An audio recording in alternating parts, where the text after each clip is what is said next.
measurements are spot on. It's less than 22 inches, 21 and a half when the handle's down.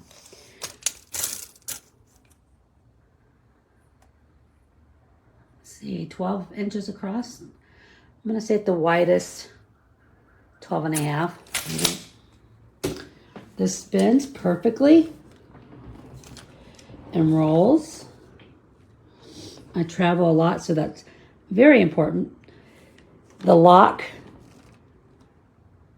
right there, and it was easy to set, very easy.